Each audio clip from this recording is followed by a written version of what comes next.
어떤 사람은 이 과일을 너무 좋아해서 과일이라고 하면 사죽을 못 쓰는 사람이 있습니다.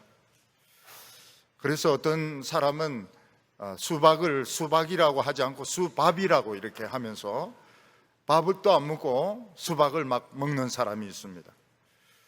또 어떤 사람은 참외를 너무 좋아해가지고 한 자리에 앉아서 10개를 깎아 먹는 사람이 있습니다.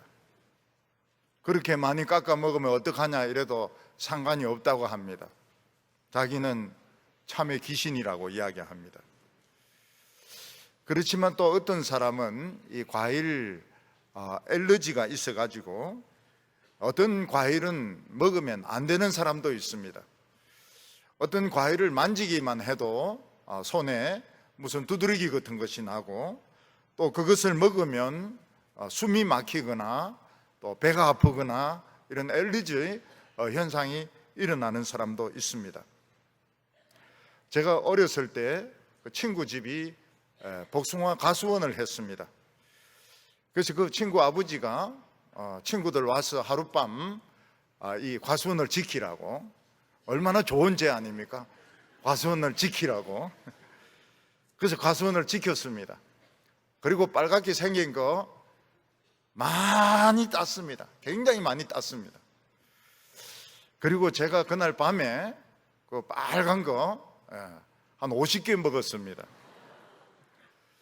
얼마나 복숭아를 먹었던지 아침에 이빨이 전부 흔들려 가지고 이빨이 막 이게 힘이 없었습니다. 그전에도 복숭아를 한꺼번에 그렇게 많이 먹은 적이 없었고 그 후에도 없었습니다. 어떤 분은 복숭아 알러지가 있어가지고 복숭아를 먹으면 뭐 재채기를 한다든지 몸에 두드러기가 나는 사람도 있고, 어떤 사람은 수박을 먹으면 안 되는 사람도 있습니다. 양파가 몸에 좋은 사람이 있는가 하면 양파를 먹으면 죽는 사람도 있습니다. 참 이해가 안 돼. 우리가 어렸을 때는 모든 과일, 모든 흙 다 먹었는데 이제는 사람들이 까다로워져 가지고 복숭아를 먹으면 안 되고 수박도 먹으면 안 되고 참외도 먹으면 안 되고, 그럼 도대체 뭘 먹고 살아야 되는 겁니까? 예수님은 비유의 천재였습니다. 예수님은 무엇인가를 포도에 비유하셨습니다. 그 무엇을? 나는 참 포도나무요, 너희는 그 가지라고 말씀하셨습니다. 예수님 주위에는 많은 포도나무가 있었고 많은 포도 열매도 있었고 사람들은 매 끼마다 포도주를 마셨습니다. 근데 예수님은 그것은 참 포도가 아니고 그것은 독포도라고 말씀하시면서 그것은 알레르기를 일으키고 복통을 일으키고 숨을 막히고 설사를 나게 하는 독포도라고 말씀하셨습니다. 여기서 우리는 예수님이 포도라고 비유한 그 무엇인지 알 수 있습니다. 그것은 바로 종교였습니다. 그리고 그것은 바로 사상이었습니다. 예수님 당시에 하나님을 믿는 유대교가 있었습니다. 바리새파가 있었고 사두개파가 있었고 그리고 헤롯 땅이 있었습니다. 그들은 열심히 금식하고 11조를 내고 하나님을 섬겼지만은 그것은 독포도였고 사람을 병들게 하는 사상이었던 것입니다. 예수님께서 말씀하시는 것이 무엇입니까?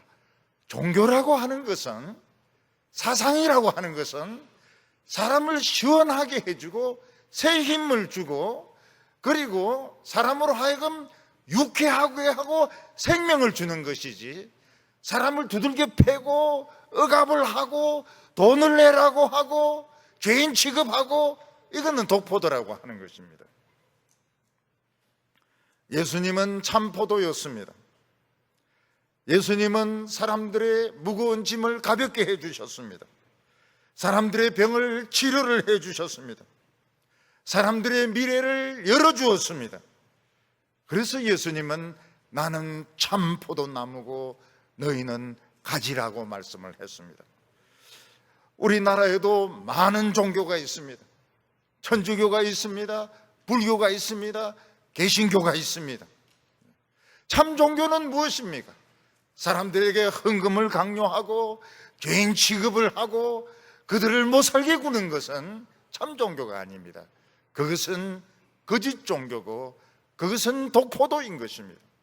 참 기독교, 참 종교는 사람의 가슴을 시원하게 해주고 낙심한 자에게 새 힘을 주고 죄에 빠진 사람을 죄에서 건져내어주고 미래를 열어주는 것이 참 종교인 것입니다. 오늘 우리 성도님들이 예배를 드리면서 상쾌해지시기 바랍니다. 기분이 굉장히 상쾌해지시고 젊어지시기 바랍니다.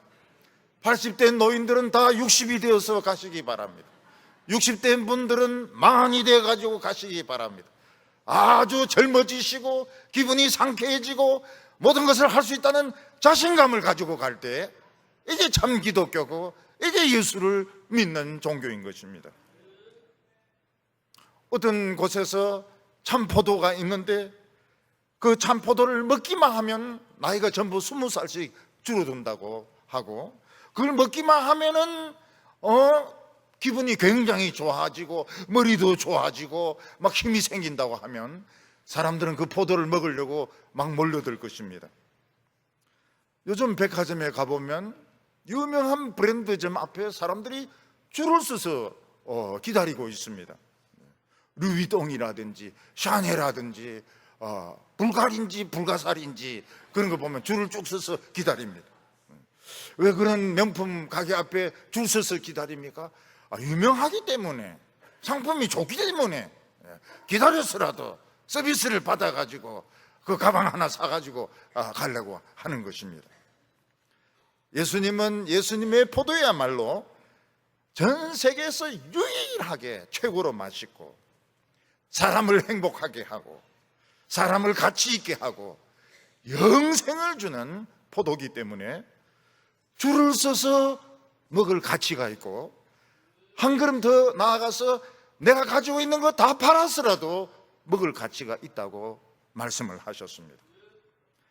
만약 우리가 영생할 수 있다면 차가 문제겠습니까? 영원히 살 수 있는데 차가 문제겠습니까? 차는 문제가 안 되는 것입니다. 영생을 할 수 있는데 돈이 문제겠습니까? 죽어서 관 안에 들어넣어서 돈을 헤아리겠습니까? 오늘 내가 죽으니까 부조가 많이 들어왔네 이렇게 하겠습니까? 죽는데 학벌이 문제겠습니까? 예수님은 제자들에게 너희는 가지니까 나무에 딱 붙어 있기만 하면 저절로 열매를 맺게 되고 많은 사람들을 행복하게 해주시고 많은 사람을 가치 있게 하고 많은 사람에게 영생을 줄 수 있을 거라고 말씀을 하셨습니다. 근데 만약 우리가 세상에 붙어 있으면 독포도가 맺히게 되어서 사람들이 알레르기 현상이 이렇게 되게 됩니다. 교회 오면 자기는 막 간지럽다고 말하는 사람이 있습니다. 어떤 사람은 설교 들으면 골치가 아프다고 이야기하는 사람이 있습니다. 그거는 독포도인 것입니다. 예수님께서는 제자들에게 중요한 계명을 주셨습니다. 법을 주셨습니다. 법을. 만약 우리가 예수님 같으면 이렇게 귀한 포도를 우리가 맺게 되었다면 예수님은 어떤 법을 주겠습니까? 이 포도는 너무 귀한 포도니까 이 씨나 이 가지를 도둑맞지 않도록 주의해라고 계명을 주셨을지도 모르겠습니다. 그렇지 않으면은 열매를 몇 톤 이상 맺어서 수입을 올리라 한다든지 포도주를 100병 이상 만들어 가지고 돈을 벌으라고 그런 계명을 주셨을지도 모르겠습니다. 옛날에 우리나라 사람들이 중국에 갔을 때 중국 사람들이 절대로 못 가져가게 한 것이 있습니다. 짐을 다 뒤졌습니다. 그게 뭔가 하면 어술책이었습니다. 그래서 허준이 중국에 가서 어술책을 사오려고 했는데 그 어술책 다 뺏깁니다. 그래서 결국 이 어술책은 중국 사람만 가지고 있는 비법 중에 비법이었기 때문에 허준이 맨손으로 돌아와 가지고 결국 자기가 동의보감을 쓰게 됩니다. 귀한 가 가지고 동의보감을 썼습니다. 중국 사람이 우리 한국 사람에게 절대로 못 가져가게 한 것이 있습니다. 그게 뭔가 하면 목화씨였습니다. 겨울에 우리나라가 얼마나 춥습니까? 우리나라 사람들은 이 속옷을 입지 못해서 전부 벌벌 떨었습니다. 근데 중국 사람 왕스방은 속옷 입고 이렇게 탁 해가지고 따뜻하게 지냈습니다. 그래 문익점이 이 한국 사람, 우리나라 사람들 따뜻하게 지내야 되겠다 이래가지고 붓대롱 속에 그 목화씨를 넣어가지고 여기서 심는데 성공을 했습니다. 문익점이에요. 그러니까 후손 문씨가 지금 대통령 하고 있지 않습니까?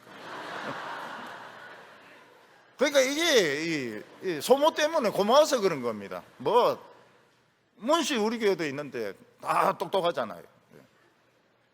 문익점 때문에. 중국 사람들은 서양 사람들에게 절대로 못 가져가게 한 것이 있었습니다. 그게 뭔가 하면 화약입니다. 화약. 종이, 나침판, 화약, 이건 중국이 개발한 겁니다. 화약은 절대로 못 가져가게 했습니다. 왜냐하면 공격해 올 거니까. 그런데 서양 사람들이 결국 많이 죽으면서 화약을 가져가는데 성공을 해서 개발합니다. 그래서 화약 가지고 전쟁을 합니다. 만약 우리가 가진 이 포도가 그렇게 귀한 포도라면 절대로 이 포도씨 못 가져가도록 모든 대롱 다 조사를 해라고 할 겁니다. 절대로 이 씨를 도둑맞지 않도록 해라. 포도를 많이 맺어서 포도주를 담그라고 말을 했을지 모르겠습니다. 그런데 예수님이 그런 수준이 아닙니다. 예수님은 뭐라고 말씀하셨는가 하면 오직 딱 하나, 내 사랑 안에 너희들이 있어라, 이 말씀을 하죠. 사람들이 아무리 포도를 가져가고 포도주 씨를 가져가고 포도를 먹어도 그건 더 좋은 거니까 그냥 다 줘버리고 너희들은 내 사랑 안에 있어라, 이렇게 말씀하셨습니다. 9절에 아버지께서 나를 사랑하신 것 같이 나도 너희를 사랑하였으니 나의 사랑 안에 거하라. 우리는 지금 걱정되는 것이 굉장히 많습니다. 청년들은 지금 취직이 안 되어 가지고 지금 점점 절망이 깊어져 가고 있습니다. 지금 국민들은 북한의 핵 문제와 또 남한 정부와 또 미군의 문제 때문에 지금 전쟁이 일어날 것인지 말 것인지 지금 막 걱정을 하고 있습니다. 얼마 전에 돼지가 없어졌다더니 돼지가 또 나타났습니다. 사람 돼지입니다. 사람 돼지. 미국은 북한을 막 공격하겠다고 합니다. 우리는 쌀하고 돈하고 다 주고 또 공격당할지도 모릅니다. 사업하는 사람들은 임금이나 노조 문제 때문에 지금 골치를 아프고 있습니다. 부인들은 남편과 자녀들이 학교나 직장에서 가지고 오는 그 문제를 가지고 엄청 스트레스를 받고 있습니다. 할 수 있는 것은 아무것도 없습니다. 스트레스는 엄청 받고 있습니다. 오늘 우리나라 사람들 중에서 스트레스 안 받는 사람 아무도 없습니다. 스트레스 공화국입니다. 옛날에는 돌연사 이러면은 그냥 심정지 이런 식으로 했는데 이제는 돌연사가 굉장히 많아졌습니다. 돌연사가 굉장히 많아져 가지고 본인이 안 죽으려고 노력해야 됩니다. 본인이 돈 좀 덜 벌고 돈 좀 덜 벌고라도 살 생각을 해야 됩니다. 직장 그만두고라도 살 생각을 해야 돼요. 워낙 스트레스로 돌연사가 많아지니까요. 예수님은 스트레스 받지 않도록 해라. 그리고 남북 문제는 조심해야 된다. 미국은 믿지 마라. 중국 속지 마라. 뭐 그런 말씀을 하시지 아니하시고 오직 내 사랑 안에 거하라, 이렇게 말씀하셨습니다. 예수님의 사랑 안에 거하는 것이 어떤 것입니까? 땅에다가 예수님의 사랑 이렇게 그려놓고 그 안에 이렇게 서 있으면 되는 겁니까? 그러면 그 안에 있으면 어떤 일이 일어납니까? 예수님 사랑 안에 그래 계속 서 있으면 어떤 결과가 나타나게 됩니까?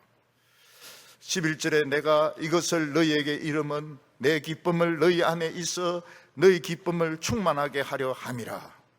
우리가 예수님 사랑 안에 있으면 기쁨이 충만하다는 것입니다. 충만은 꽉 차서 막 흘러 넘치려 하는 것이고, 다른 나쁜 것들, 안 좋은 생각들 일체에 들어올 수가 없다는 것입니다.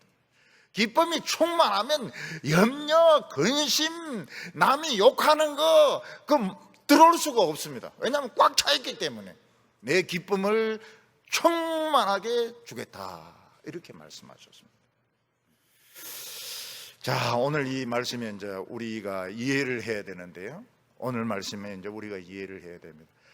예수님의 그 포도주, 예수님의 종교라고 하는 것은 사람에게 헌금을 강요하고 사람을 정죄하고 막 못살게 달달 볶고, 이것은 독포도구나.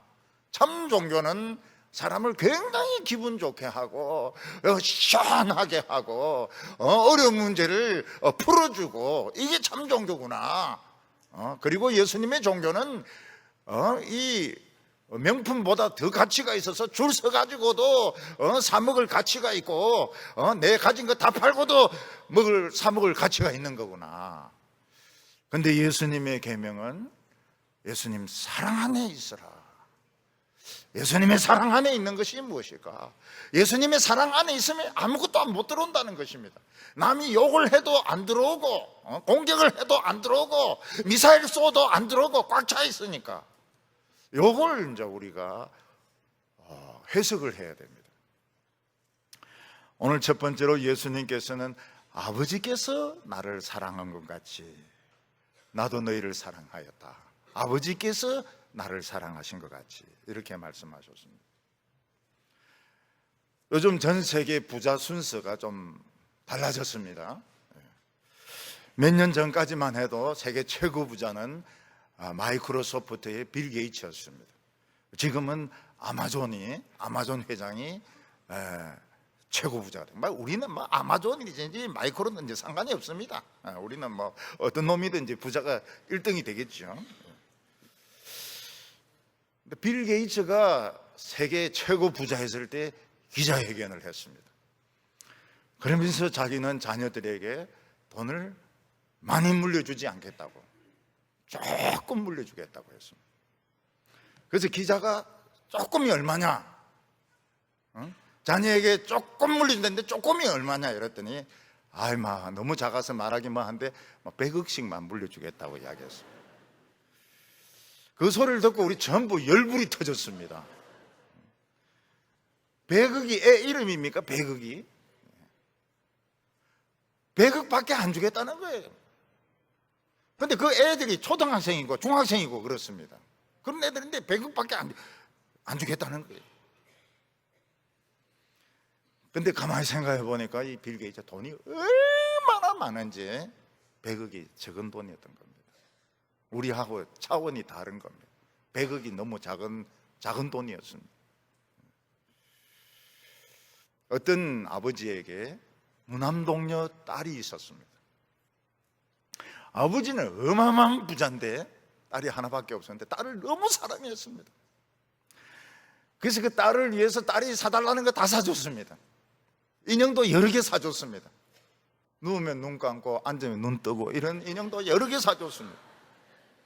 개도 막 여러 가지 털 있는 거 없는 거 검은 거 흰 거 막 종류대로 사줬습니다. 말도 사주었습니다. 책도 사주었습니다. 딸이 원하는 것은 다 사주었습니다. 딸 방에는 막 개도 수두룩하고 인형도 수두룩하고 밖에서는 막 말도 뛰어다니고 막 대단했습니다. 전부 딸을 위해서 아버지가 사준 겁니다. 근데 딸이 병이 들어가지고 오랫동안 요양생활을 했습니다. 딸이 떠난 그 집에 있는 것들은 아버지에게 의미가 없었습니다. 딸이 없는 개, 딸이 떠난 남아있는 개, 흰 개, 검은 개, 털 있는 거 없는 거 다 의미가 없었어요. 말도 의미가 없었어요. 책도 인형만 눈 떴든지 감았든지 아버지에게는 하나도 재미가 없었습니다. 딸이 있을 때는 그 눈 뜨고 이러니까 애가 웃고 막 이러니까 참 재미가 있었는데 딸 떠나니까 아무 재미가 없었던 것입니다. 그러다가 딸이 건강이 좋아져서 다시 집으로 돌아왔습니다. 그냥 막 개들도 뛰고 말도 뛰고 인형도 눈 떴다 감았다 하고 다시 모든 것이 활기를 찾게 되었던 것입니다. 거기에 있는 모든 것들은 이 딸을 위해서 아버지가 산 것이고 딸의 기쁨을 위해서 아버지가 산 것이었습니다. 딸을 위해서 아버지는 딸을 너무너무 사랑해서 이 모든 것들을 더 많이 살 수 있었습니다. 미국의 어떤 부자 아버지는 아들이 초콜릿을 너무너무 좋아하니까 초콜릿 공장을 사줬습니다. 아예 그냥 초콜릿 바 가지고는 아버지가 직성이 안 풀려요.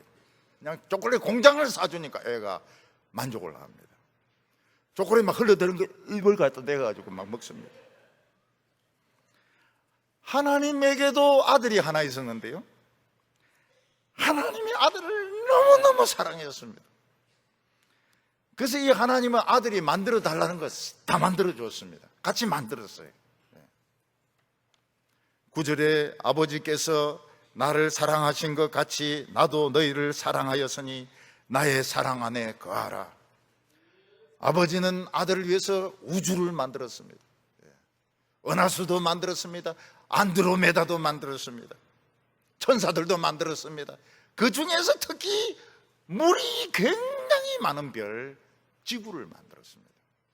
인간도 만들고 말도 만들고 개도 만들고 새도 만들고 물고기도 만들고 풍뎅이도 만들고 보석도 만들고 온갖 것들을 다 만들었습니다. 왜냐하면 아들을 너무너무 하나님이 사랑하셨기 때문에. 근데 이 아들이 하나님이 만드신 것 중에서 최고로 좋아하는 것이 사람이었습니다. 사람은 스스로 생각을 합니다. 스스로 판단을 합니다. 생긴 것도 하나님의 형상으로 생겼습니다. 너무너무 뛰어난 이 피조물, 인간을 아들은 너무너무 최고로 좋아했습니다. 요즘은 인공지능 그런 기계들이 많이 발달돼 가지고 인간보다 머리가 더 좋아요. 그렇지만 그거는 이제 계산을 잘하는 것이지 참 인간만큼은 감정과 판단과 뭐 이런 걸 다 할 수 있는 인공지능은 되지 못하는 것입니다. 그런데 어느 날 아들이 그렇게 좋아하고 아끼는 인간이 고장이 나게 되었습니다. 아들이 아버지에게 이야기했습니다. 아버지, 인간이 이상해요. 어떻게 이상하냐? 눈빛도 이상하고요, 침도 막 흘리고요, 거짓말도 하고요, 그리고 얼굴이나 몸 색깔이 시커매졌어요. 그 보니까 인간이 독을 먹은 겁니다. 뱀의 독을 먹었고 사탄의 독을 먹은 것입니다. 인간은 사탄의 독을 먹고 머리도 썩어지고 몸도 썩어지고 감정도 썩어지고 모든 것이 썩어져 가고 있었습니다. 그래서 하나님께서는 아유 큰일 났구나, 인간을 멸종시켜야 되겠구나, 구제역보다 더 지독한 이 병이 생기게 되었구나, 인간을 멸종시켜야 되겠구나. 그랬더니 아들이 안 된다는 겁니다. 절대로 안 된다는 거예요. 아들은 뭐라고 말합니까? 이 인간 살려내야 된다고요. 이 인간을 살려내려면 아들이 인간이 되어서 독을 빨아내야 됩니다. 아들이 인간이 되어서 독 빨아내면 아들이 죽습니다. 아들이 아버지인데 뭐라고 말합니까? 인간 다 죽으면 안 돼요. 제가 인간이 되어서 독을 빨아내서 죽을 테니까 아버지 내 살려주세요. 그러면서 이 아들은 진짜 인간이 되어가지고 사탄의 독을 다 빨아내었습니다. 그리고 죽은 것입니다. 이것이 아들이 우리를 사랑한 것입니다. 아버지께서는 아들을 사랑해서 모든 것을 다 만드시고 아들은 우리 인간을 최고로 사랑했습니다. 아들은 이 사탄의 독을 먹고 썩어가는 인간을 위해서 자기가 인간이 되어서 그 마귀의 독을 빨아먹고 아들이 죽은 것입니다. 이게 아들의 사랑이었, 죽을 정도로 죽음으로써 우리를 사랑했습니다.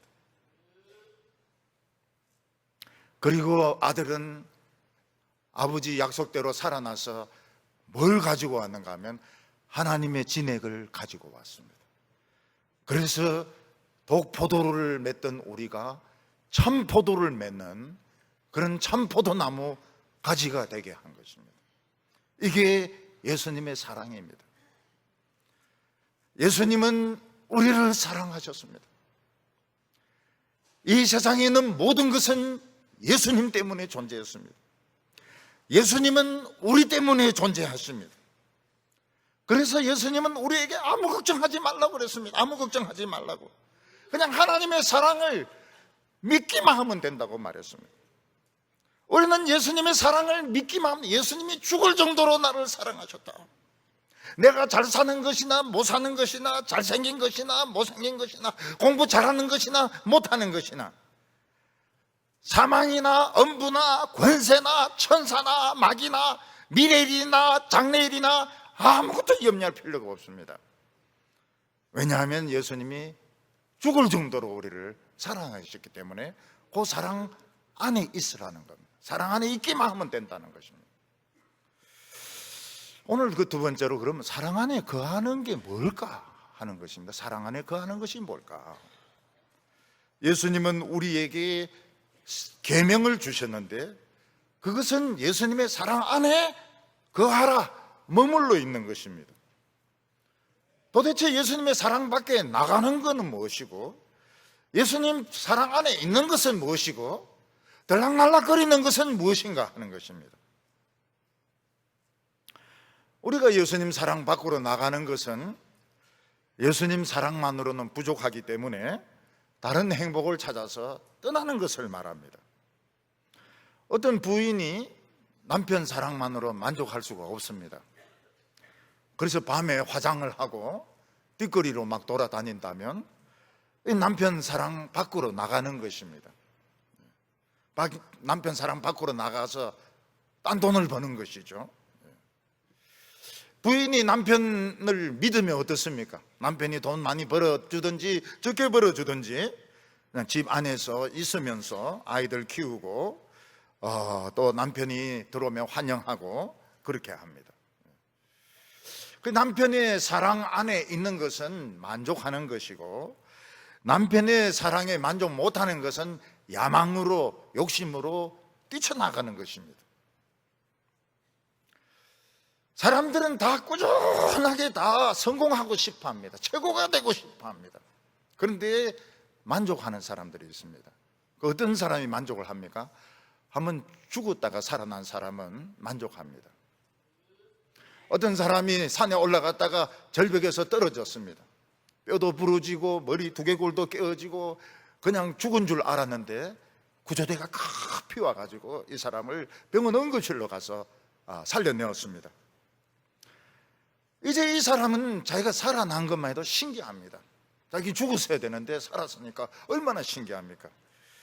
이제 돈 벌 것도 없고, 옆에 사람도 그런다. 아이, 돈 그만 벌어. 돈 벌 필요도 없고 이제는 막 공부도 하지 말고 그냥 살아있기만 하면 된다고. 본인도 그렇게 생각합니다. 본인도 정말 살아있는 것이 신기하다고. 근데 본인은 자꾸 나가서 뭔가 하려고 할 겁니다. 공부도 하려고 하고 돈도 벌려고 하고 이러는데 가족들은 뭐라고 말합니까? 그냥 살아있기만 해라고. 그러면 충분하다고 이야기할 것입니다. 우리가 예수님 안에 거한다고 하는 것은, 우리는 옛날에 이 마귀의 독을 먹고 죽어가던, 썩어가던 사람입니다. 예수님께서 독을 빨아내어 가지고 살아났어요. 살아났으면 이 살아난 것이 엄청난 것입니다. 엄청난 것. 너무 유명해지고 돈 벌고 이런 것보다도 살아난 게 너무 대단한 것입니다. 제가 어렸을 때에 다리가 하나 없는 처녀가 있었습니다. 그래서 제가 물어봤어요. 소아마비냐 이러니까 아니고 시골에서 독사인데 물렸다는 거예요. 독사인데 물렸는데 병원이 머니까 빨리 못 가가지고 살이 썩었대요.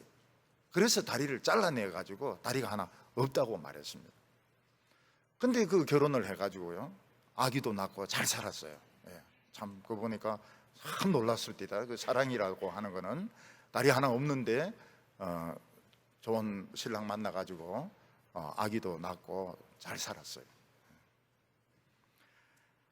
우리가 예수님의 사랑 안에 거한다고 하는 것은 이거 사실을 아는 겁니다. 우리가 독사의 독을 먹어가지고 독이 퍼져가지고 뇌도 썩고 심장도 썩고 간도 썩고 거의 다 죽어가는데 예수님이 이거 빨아내가지고 우리가 살아나게 되었다. 우리 지금 살아있는 것이 이게 대단한 것이다. 이걸 아는 겁니다. 우리 예수 믿는 사람은 제일 놀라운 것이 뭔가 하면 살아있는 것입니다. 작년에 왔던 각설이 올해도 또 왔네 이러는데 교인들이 가난한데도 막 안 굶어 죽고 계속 와요. 놀라운 일이죠. 놀라운 일입니다. 우리는 지금 살아있는 게 독 빠진 상태에서 살아있는 것이 제일 위대한 것입니다.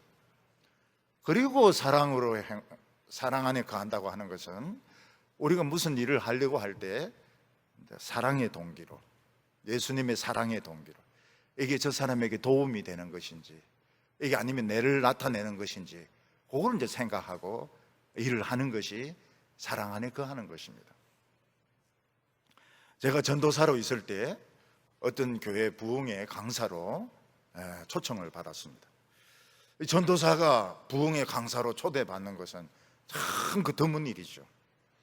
그래서 제가 설교를 생각했습니다. 설교 이렇게 아무도 건드리지 못했던 그 본문을 설교를 잘해가지고 온 교인들이 은혜를 받도록 해야 되겠다. 그래서 이제 설교를 다 준비를 했습니다. 근데 제 양심이 이야기를 했습니다. 그거 너 자랑하려고 하는 거냐? 진짜 그 교회를 사랑해서 네가 그 설교를 하려고 하는 거냐? 곰곰하게 생각해 보니까 저를 자랑하려고 하는 동기가 있었어요.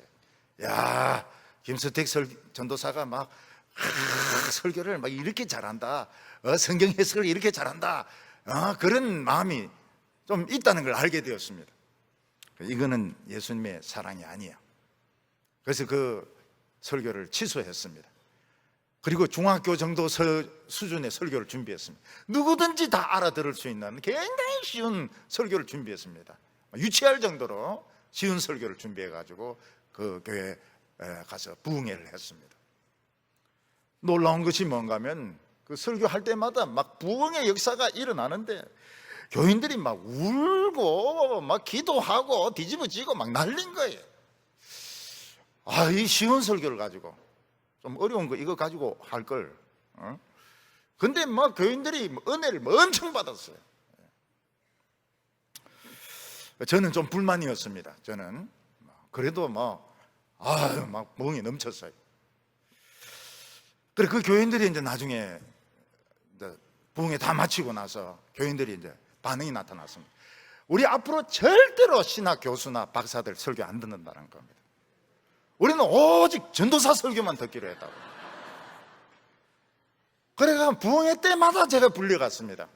동북에 오는 해, 그 전해까지 계속 단골로 불려갔어요. 근데 박사고 뭐가 필요 없다고. 그때 제가 이제 깨달은 게 그겁니다. 야, 사람이 이게 어려운 수준이냐, 쉬운 수준이냐, 이게 문제가 아니고 동기가 문제구나.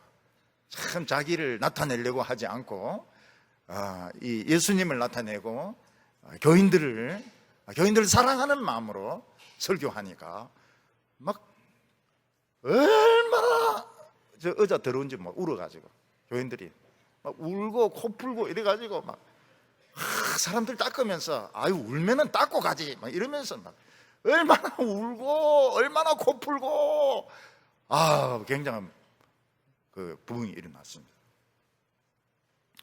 예수님께서 우리에게 하시는 말씀이 지금 우리 살아있는 것 대단하다는 거예요. 결혼 못했다고 죽어야지 이러는데 결혼 못했다고 왜 죽으려고 그래요? 결혼 못했다고. 결혼이 얼마나 골치 아픈데. 돈 못 번다고 죽어야지. 돈 버는 게 얼마나 골치 아픈데요. 노는 게 얼마나 좋은지 몰라요. 나 공부 못하는 게 공부 못하는 게 좋아요. 우리가 어떤 일을 할 때 공명심으로 욕심으로 야망으로 하는 것은 예수님 밖으로 튀어나가는 겁니다. 독을 마시는 것이죠.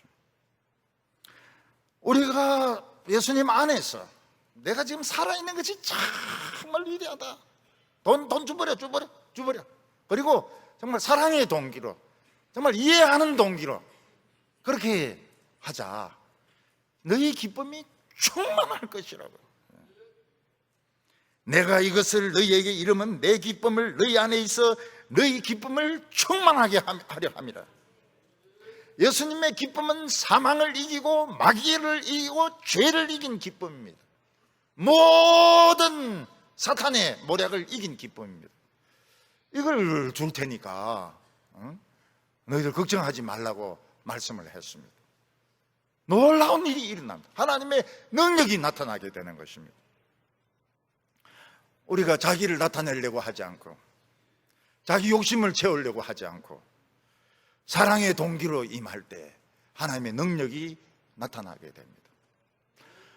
우리는 지금 뭐 좌파 우파 이래가 막 굉장히 싸우고 있습니다. 근데 서로 이해해 보려고 전혀 노력을 안 해요. 보수 쪽에서도 이 좌파를 좀 이해해 볼 필요가 있습니다. 이 좌파가 얼마나 부자들에게 한을 맺히고 서울대 출신들, 서울법대 출신들 얼마나 이가 갈리는지 좀 이해를 해볼 필요가 있어요. 서울대 출신들이 얼마나 다 헤쳐먹었는지, 얼마나 못되게 행동했는지 좀 이해를 할 필요가 있어요.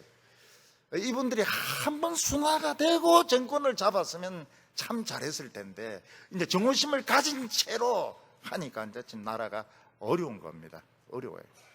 그리고 좌쪽에서도 우리를 이해할 필요가 있어요. 이 이상한 걸 전혀 못 느끼는 겁니다. 우리가 서울법대 나오고 판사 되고 검사 되고 권력 가지고 부자 되고 기업가 되고 뭐가 잘못했노? 뭐가 잘못했나? 서로가 이해가 안 되는 거예요. 좀 이해해 보려고 노력해 보세요. 문 대통령 이해해 보세요. 문익진 후손이라는 걸 좀 생각해 보라고요. 그런데 이게 능력이 나타납니다. 이게 정말 웃기는 이게 능력이 나타나요. 예. 사랑의 동기로 행할 때, 사랑의 동기로 행할 때, 말을 해도 사랑의 동기로 말할 때 능력이 나타납니다. 그리고 사탄을 쫓아냅니다. 시험을 쫓아내고 속이 시원해져요. 속이 시원해져요. 이게 진짜 종교라는 겁니다. 진짜 종교라고 하는 것이 이런 것이 진짜 종교라는 거예요. 사람들을 헌금 내라고 그러고 헌금 안 내는 사람 죄인 취급하고 막 제자 훈련시키고 요절 못 외우는 사람들 막 정죄하고 쫓아내고 우리 할매들 요절 외우라고 하면 막 치매 온다고 그러게. 치매 온다고. 지금 막 국수 만드는 것만 해도 힘들어 죽겠는데 요절까지 외우라고 말이지. 숙제까지 해오라고. 우리 안 하잖아요. 숙제도 안 내주고 제자 훈련도 안 하고 요절 외우지 마라 그러잖아요. 치매도 심해질까 싶어가지고.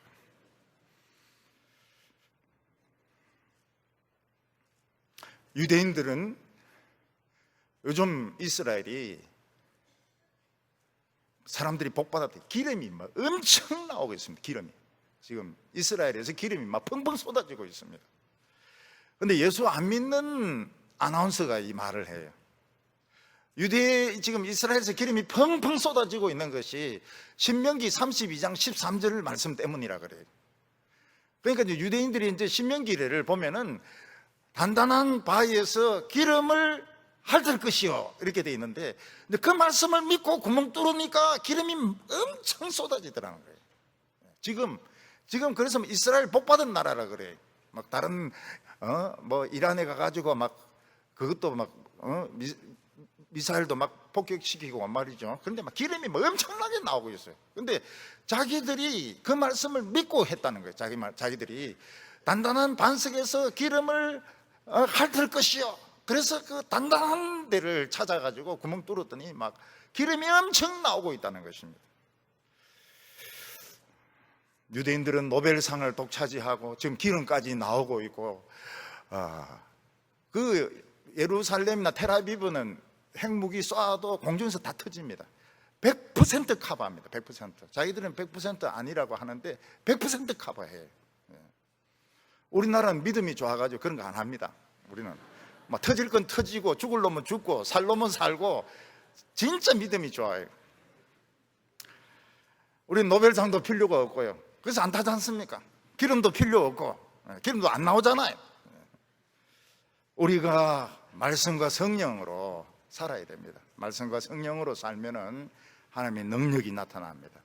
기름 나는 나라 부러워할 필요가 없습니다. 강대국 부러워할 필요가 없습니다. 우리 이 사랑으로, 그리스도의 사랑 안에 거하고 살아있는 것으로, 살아있는 것이 대단합니다. 대단해요. 뭐 기가 얼마나 되고 뭐 돈이 얼마나, 이거 아무 의미 없습니다. 죽는데, 사람 죽는데 무슨 그게 필요가 있습니까? 살아있는 게 대단한 거고요. 사랑의 동기로 말하고 사랑의 동기로 봉사할 때 기적이 나타납니다. 기름이 아니고 기적이 나타납니다.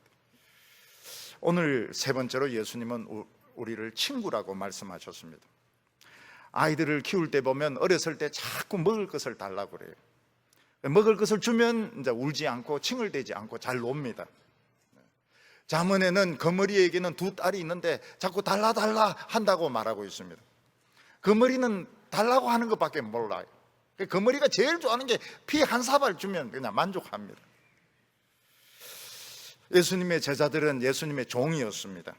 예수님은 하나님의 아들이고 예수님의 피로 그들을 사셨기 때문에 그들은 종입니다.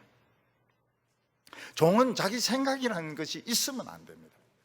종은 기계이기 때문에 주인이 시킨 대로 해야 됩니다.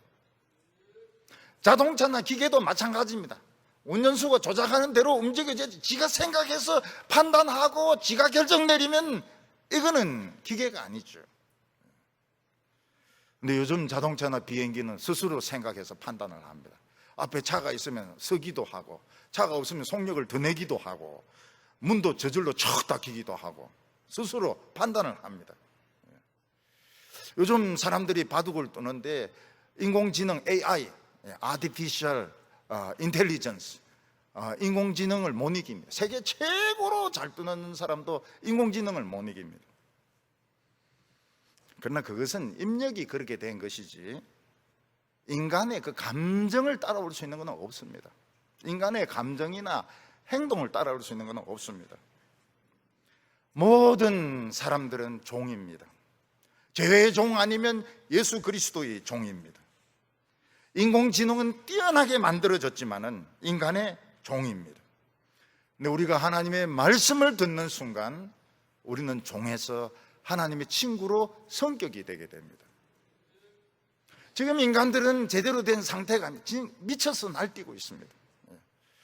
인간이 살인을 하고 동성애를 하고 성폭행을 하고 이거 전부 미쳐서 날뛰고 있는 것입니다. 그럼 동성애자들이 왜 그래 거리에 나와가지고 그런 난리를 칠까요? 옷도 이상한 옷 입고 엉덩이 반쪽 보여주면서 왜 그래 돌아다닐까요? 거의 사탄의 독을 먹어가지고 그런 것입니다. 예수님께서 말씀하신 것이 무엇입니까? 너희들이 살아있는 것으로 만족해라. 그리고 사랑의 동기로 행하라. 돈 아니다. 학벌 아니다. 아마 지금 정치하는 사람들 중에 서울법대에 대해서 미워한 사람들 많을 겁니다. 서울법대 나와가지고 사시해가지고 판사 되고 검사 되고 그리고 국회의원하고 뭐 자기들도 그러면서도 운동권하고는 또 달라요. 부잣집에서 태어나가지고 막 대기업하고 거기에 대한 정오가 꽉 차 있습니다. 우리가 사랑으로 행할 때에 하나님의 능력이 나타나고 우리가 예수님의 말씀을 들을 때에 우리는 종에서 친구로 성격이 되게 됩니다. 15절에 이제부터 너희를 종이라 하지 아니하리니 종은 주인의 하는 것을 알지 못함이라. 너희를 친구라 하였노니 내가 아버지께 들은 것을 다 너희에게 알게 하였음이라. 종은 주인에게 왜 이걸 해야 됩니까? 물으면 안 돼. 물으면 이 터집니다. 어디 건방지게 종이 말이야 군지렁 묻냐고 막 두들겨 팰 겁니다. 그냥 해라는 대로 해야 됩니다. 근데 하나님의 말씀을 들은 자는 친구이기 때문에 물어볼 수 있습니다. 그리고 토론을 할 수 있습니다. 그리고 자기 의견을 제시할 수 있습니다. 친구이기 때문에 그거를 하나님은 아주 중요하게 생각을 하십니다. 아브라함은 하나님의 말씀을 들었기 때문에 하나님의 친구가 되었습니다. 그래서 소돔과 고모라가 멸망시킨다는 계획을 들었을 때 안 된다고 했습니다. 어떻게 하나님이 사람을 다 죽일 수 있느냐고. 의인 50명이 있는데 다 죽이겠습니까? 50명은 안 되지. 45명이면 어떻게 하렵니까? 45명도 안 되지. 30명, 20명, 10명까지 나타났습니다. 10명까지. 10명만 있으면 한 명도 안 죽는 것입니다. 10명이 없어서 다 죽어요. 오늘 우리는 하나님의 말씀을 들을 때 하나님의 친구가 되는 것입니다. 여러분, 공무원이 같은 것이 아니고 비밀 취급에 따라서 달라지게 됩니다. 1급 비밀을 취급한 사람이 있고 2급 비밀을 취급한 사람이 있고 3급 비밀을 취급한 사람이 있고 들어갈 수 있는 데가 달라요. 1급 비밀을 취급해야 알 수 있습니다. 비행기가 언제 뜨고 언제 폭격하고 이 스케줄이 어떻게 돼 있고 이제 그런 걸 다 알 수 있습니다. 3급 비밀 가지고는 몰라요.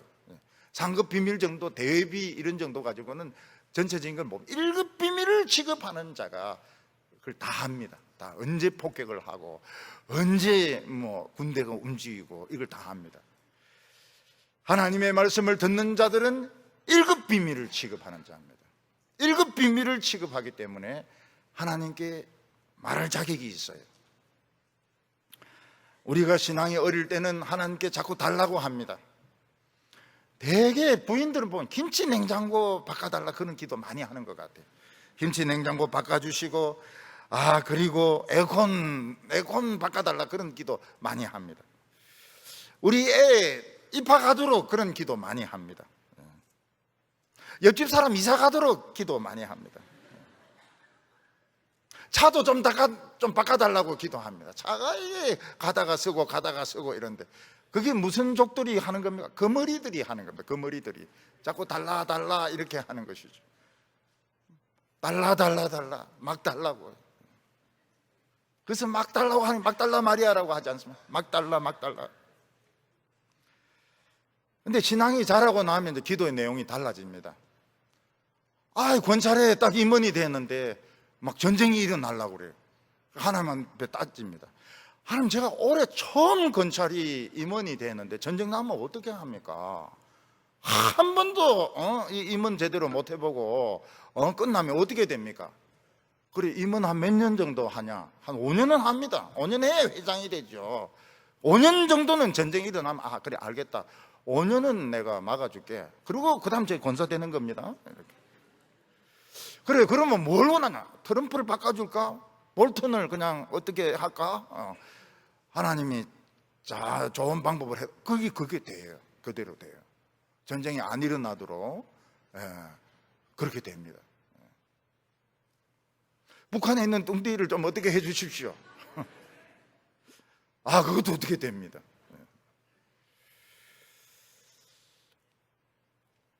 예수님께서 뭐라고 말씀하십니까? 너희들이 지금 이렇게 사는 것이 너희 책임이 아니라는 거예요.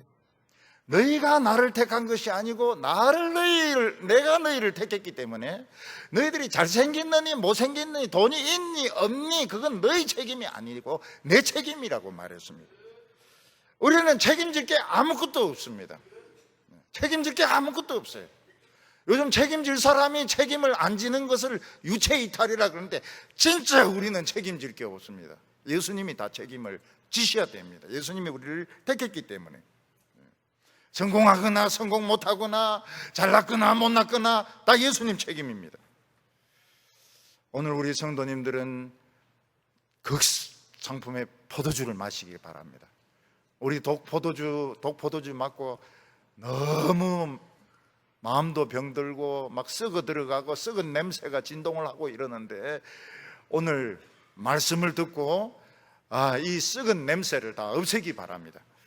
그리고 살아있는 것으로 만족하시기 바랍니다. 아무것도 염려하지 말고 다른 사람을 미워하지 말고 그냥 이해하려고 한번 노력해 보세요. 이해가 안 되면 안 되는 겁니다. 그냥 내버려 두세요. 그렇게 해서 사탄을 이기고 오늘 완전히 새 사람이 되어서 기쁨으로 돌아가시는 우리 성도들이 다 되시기를 바랍니다. 기도드리겠습니다. 거룩하신 하나님 아버지, 우리는 이 세상에 마귀의 독을 잔뜩 마시고 참 머리도 굳어가고 가슴도 썩어가고 간도 썩어가고 있는데, 오늘 하나님께서 참 예수님의 피를 발라가지고 이 썩은 부분들 다 도려내시고 우리에게 새 마음을 주실 줄로 믿습니다. 우리 가슴이 시원해지게 하여 주시고 아무것도 책임지려고 하지 말게 하여 주시고 예수님께 다 맡겨드립니다. 예수님이 우리를 인도하여 주시옵소서. 무거운 짐들 다 벗겨주시기를 원합니다. 예수님의 사랑 안에 있게 하여 주시옵소서. 예수님의 이름으로 기도하옵나이다.